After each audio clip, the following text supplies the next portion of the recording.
भागवत के बयान पर अविमुक्तेश्वरानंद सरस्वती ने जताई नाराजगी। आरएसएस प्रमुख मोहन भागवत के बयान पर शंकराचार्य अविमुक्तेश्वरानंद का बयान सुनिए। संघ प्रमुख ने पुणे में नए मंदिर मस्जिद विवादों के फिर से उभरने पर चिंता व्यक्त की थी। हमारे पास बांग्लादेश के कुछ हिंदू इकट्ठा होकर के आए, जिनमें पुरुष भी थे, स्त्रियां भी थीं, माताएं भी थीं, और उन्होंने अपनी जो पीड़ा है उसको हमारे सामने रखा और गुहार लगाई कि हम इसीलिए बांग्लादेश में सताए जा रहे हैं क्योंकि हम हिंदू हैं, हिंदू धर्म को मानते हैं। इसलिए आप चूँकि हिंदू धर्म के सर्वोच्च धर्माचार्य हैं, आप हमारे पिता हैं धर्म के, आप हमारे अभिभावक हैं, तो आप हमारी रक्षा करिए। तो हमने उनकी पीड़ा को सुना है और सुन करके उनको नैतिक रूप से, भावनात्मक रूप से समर्थन दिया है कि आपके साथ हम हैं, आपकी पीड़ा को दूर करने के लिए आपके कार्यक्रमों में जो उचित होंगे हम साथ देंगे। सर, कोई दल भी भेजा जाएगा बांग्लादेश में, सरकार से बात की जाएगी? अब उन्होंने हमसे अनुरोध किया है कि आप भारत की सरकार से बात करिए ताकि वहां दबाव डाल करके हमारी तात्कालिक सुरक्षा सुनिश्चित करें। और उन्होंने ये कहा है कि हम बांग्लादेश में जिस तरह से अभी रह रहे हैं, लगता नहीं है कि लंबे समय तक हम ठीक से रह पाएंगे। इसलिए बांग्लादेश में ही हमको जो दो हमारे डिवीज़न हैं, एक रंगपुर और दूसरा राजशाहीपुर, इन दोनों डिवीज़न को जो ब्रह्मपुत्र और पद्मा नदी से संरक्षित हैं, इनको हिंदू भूमि के रूप में हमको सुरक्षित कर दिया जाए ताकि हम हिंदू लोग पूरे बांग्लादेश से आके वहाँ रहने लग जाएं, तो हमारी समस्या दूर हो सकती है।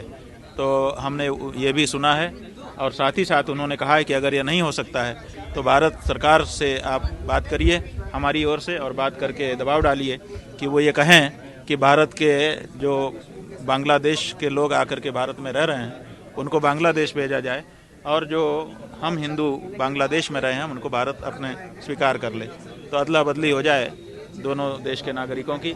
ये भी एक विकल्प उन्होंने हमारे सामने रखा है, हम सरकार से बात करेंगे। आप महाराज जी, आपकी तरफ से क्या सरकार से इस संदर्भ में कोई प्रयास किए जाएंगे कि कम से कम इनकी आवाज़ पहुँचे वहाँ तक? हाँ बिल्कुल, इन्होंने यही हमसे चाहा है। हम सीधे तो कोई लंबी मदद कर भी नहीं सकते हैं, भावनात्मक रूप से इनके साथ खड़े होने की जो ज़रूरत थी, इनकी पीड़ा को सुनने की जो ज़रूरत थी, उसको तो हमने पूरा किया है। लेकिन भारत की सरकार से इनकी पीड़ा अवगत कराना और कुछ करने के लिए प्रेरित करना, यही इन्होंने हमसे चाहा है और हम ये जरूर करेंगे। लेकिन महाराज जी, लगता नहीं है कि ऐसे मामलों में राजनीति नहीं होनी चाहिए? फिलिस्तीन की आवाज़ संसद में उठ रही है, लोग बैग लेके पहुंच रहे हैं, झोला लेके पहुंच रहे हैं, बांग्लादेश के हिंदुओं की आवाज़ क्यों नहीं? क्या ये वोट बैंक नहीं है इसलिए ऐसा हो रहा है? देखिए, वोट बैंक हो चाहे ना हो, हम लोग तो धर्माचार्य हैं और धर्म के पालन में जो लोग लगे हुए हैं उनका सहयोग करना और उनके मनोबल को बढ़ाना, ये हमारा कार्य है और इसके लिए हम लोग अपना कार्य करेंगे। सरकारों को भी सुनना पड़ेगा क्योंकि ये सीधे वोट बैंक नहीं है, लेकिन इनके साथ जुड़े हम जो हैं, हम तो वोट बैंक हैं। हम भारत के हिंदू तो वोट बैंक हैं।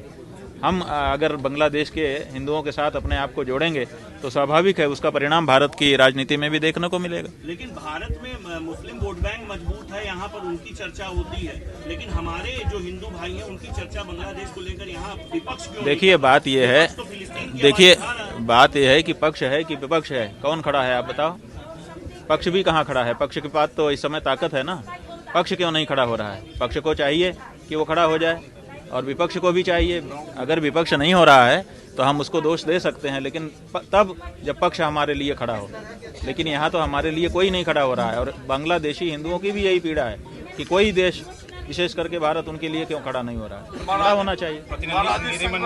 का अगला कदम क्या होगा इन शरणार्थियों को लेकर? देखिए, हमारी तो ये है कि अब आए हैं, इनकी पीड़ा को हमने सुना है, इनकी भगवान सुरक्षा करे, और साथ ही साथ एक प्रतिनिधि मंडल हम जल्दी ही बांग्लादेश भेजेंगे ताकि वहां जाकर के और भी हिंदुओं से चर्चा करें, और एक प्रतिनिधि मंडल हम भारत की सरकार के पास भेजेंगे ताकि वो भारत की सरकार से इनकी पीड़ा जो इन्होंने हमसे कही है। અમારી તમામ માહિતીથી અપડેટ રહેવા માટે જોડાયેલા રહો S9 ન્યૂઝ સાથે।